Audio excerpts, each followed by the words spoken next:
Hey guys, what's up? Caleb Downing here, and today we have this little RMSc footprint optic from Votatu. Votatu, not sure how to pronunciate it, but that's what it is. Let's get into it. Alright, so disclosures, yes, they sent this to me, Votatu. They sent this to me for review, use on the channel and all that stuff, so I did not pay for this optic. We did run across a couple issues though, so hopefully you'll stick with me and we'll be able to work through all this and talk about it. And if you got to take what I say with a grain of salt, do so. But as always, we give our most unbiased opinion as possible. So let's get into it. We're going to do specs.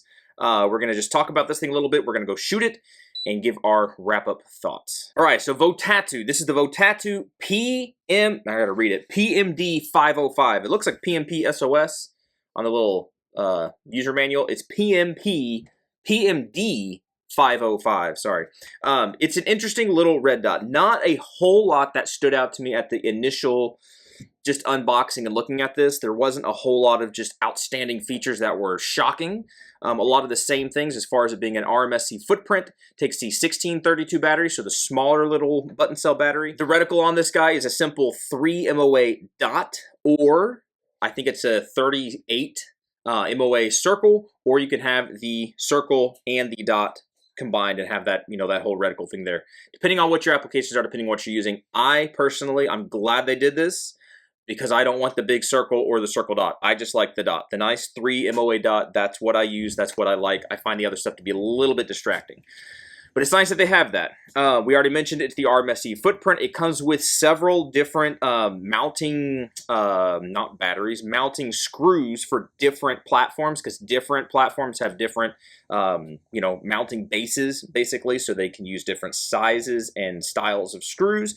So it does come with some different ones like that. It also comes with a Picatinny, a 1913 adapter, which is nice, because if you have RMSc footprint optics that you may want to run as, say, a secondary backup for a scope, like a scope rifle, or you want to put it on a PCC or something like that, you can do that, and this is not proprietary, so you can use this on any of your other RMSc footprints.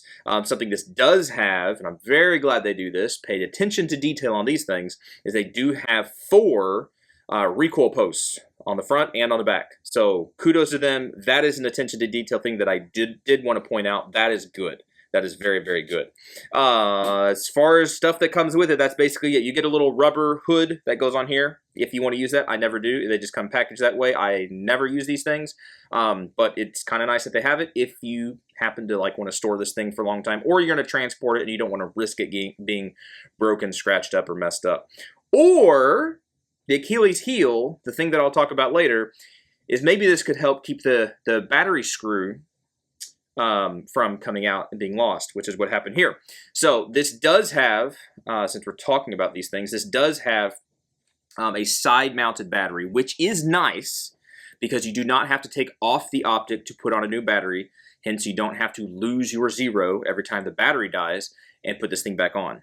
Right? You don't have to do that. You can just unscrew the little screw that's not here, pull out your battery tray, put your new battery in, and close it up and Loctite it. I guess you'd have to Loctite it because whatever happened, that screw's gone. That screw's gone. So even with the screw gone, what that means for me, and you'll see it in the footage, I don't know if I'll point it out in the footage in the range portion, but what it means for me is that this is intermittent now. Sometimes it'll lose that connectivity. You kind of press on here, jiggle it a little bit, and the red dot will come right back on. The nice thing is that you don't lose your zero when that happens. The bad thing is that if you go pointing the gun and you're shooting, the optic may just not be there, right? Or the dot may just not be there, the reticle, depending on how everything's working for you at the time. So that's a pro and a con of having a side-mounted battery. Make sure you don't lose those screws, and there's no extra screw in here. I mention that because there are other companies that have the same style of battery tray, but they provide you with an extra screw just in case, which would have been nice. All right, so a couple other little features. Let's talk about this. Stuff that's important, this does have MOA adjustments. It is waterproof, rated 1 meter IPX7 rating. It weighs 29 grams, roughly 1 ounce. Like we said earlier, it's an RMSc footprint with a Picatinny adapter, which is really nice. I really do appreciate that. It has 10 illumination settings, uses the 1632 battery style, and has that 3 MOA dot surrounded by a, I believe again, it is a 36 or 38. It's on here somewhere. 38 MOA circle. 26 to 38 MOA, depending on where you measure. They got a lot of specific measurements as far as what each one of these little positions of the reticle mean. I don't know anybody gonna be using it for that. It's a point. You want a point dot. That's basically why I like using just a regular MOA dot, not all this fancy reticle stuff. This is not a scope, so I don't need chevrons and measuring abilities. I don't use it for that. Maybe somebody else will. Anyway, that's your basic specs. Well, a little bit more than basic specs. I rambled there for a little bit. That's what comes in the box. Let's go shoot this thing, and then I'll give you my 5 cents worth of my opinion at the end.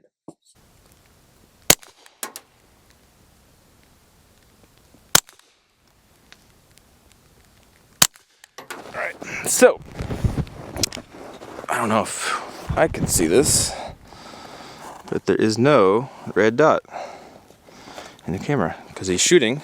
Oh, and that would be why. The little screw, you can see it on the thing, came out, and I don't know if that means the connectivity went away. Yep, because there's the dot back again. So I guess that means you really need to make sure you Loctite these screws on here, because if you don't Loctite the screws, sorry, could you say that again? Nope. Then yeah, your optics can get all messed up. It's not gonna work. That's not good.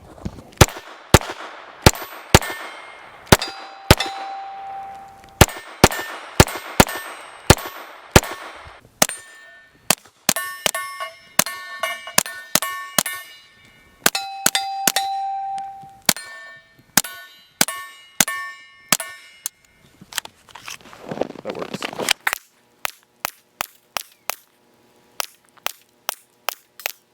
All right, so this is our initial 0, again at 25 yards. Had another buddy out here, he shot same kind of thing after a couple mags. If you can see on the last target that we had, the 0 didn't shift. So the accuracy seems to be the same. Just depends on where exactly you're aiming, but I'm aiming center here.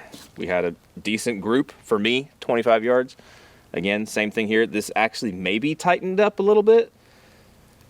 Arguably maybe, but the point being it didn't shift 0. And granted, we didn't shoot a whole bunch of rounds. I think like 10 mags, something like that. Not very many mags, 10 mags worth. And that's not a lot of abuse and stuff. The optic did lose that battery on the side, which does mean that sometimes it just goes out, which is kind of a pain in the butt. So I looked in the box. I didn't see an extra screw. Sometimes companies do provide an extra battery tray screw. If they did, it'd be really nice. I mean, I don't know why the screw would just come out after. I mean, it was during the initial zeroing process. So I don't know. That's just kind of weird. But maybe make sure you Loctite that screw.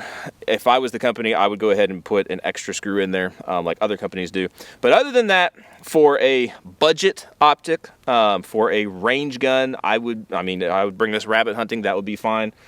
For even a rabbit at 25 yards, which generally where we're at, you might be shooting at 25 yards. That would do the job. So. All right, so the main things that I look for in these optics, let's just knock this one off the tray real quick. I don't view these optics as duty-rated optics. There's not the long pedigree behind it as far as multiple people and agencies, if you want to use that word, but individuals going out there using these things and testing them individually over longer periods of time.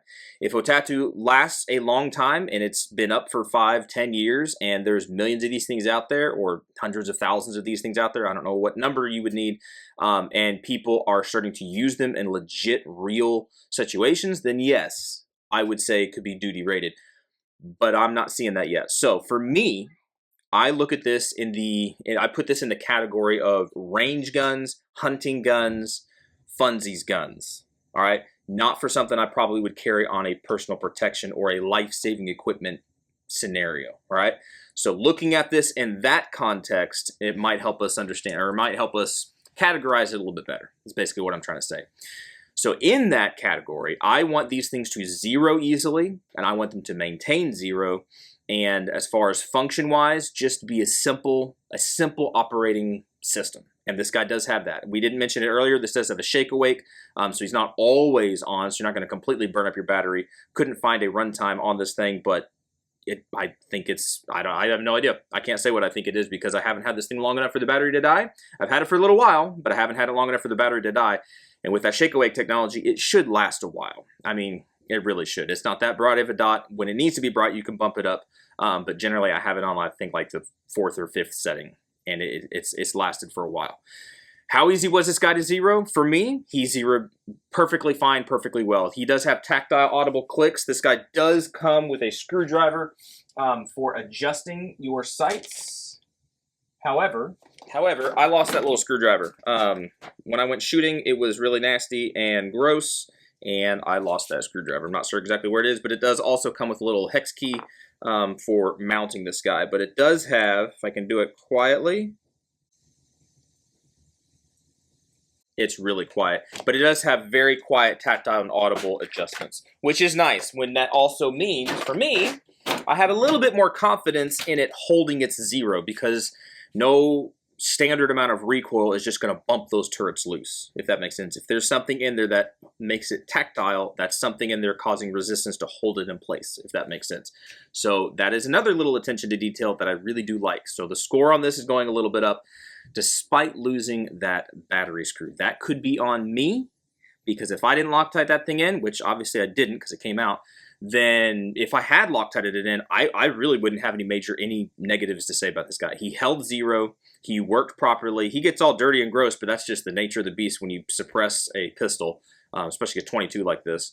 Didn't lose zero or anything. We didn't do any drop testing, because again, for me, this is more of a funsies gun, which in reality I should have probably done some, but from banging around in the case, which this is not the first time I brought this thing out. I've had it for a while, and it's banged around in cases and stuff, and it has not lost zero. That's about as, I mean, it gets pretty abusive inside my cases. They're not foam padded, and there's other stuff in there, so everything bangs around and smashes together. And it didn't lose zero, it didn't knock loose, nothing broke or anything, except for that battery screw. That's the one caveat. So anyway, what do I give this guy? I don't know if I rated it on a scale of like 1 to 10. I would probably give this guy a solid in its category, in its field, a solid 8. It would probably be a 9 if it wasn't for that battery screw. If they had provided an extra battery screw, I would have gone ahead and given it a 9. So a good solid 8 or 9. It works, does exactly what it needs to do. I have no problems with it. They have integrated rear sight, so depending on your setup, you might need that, you might not. The footprint's nice and fantastic. The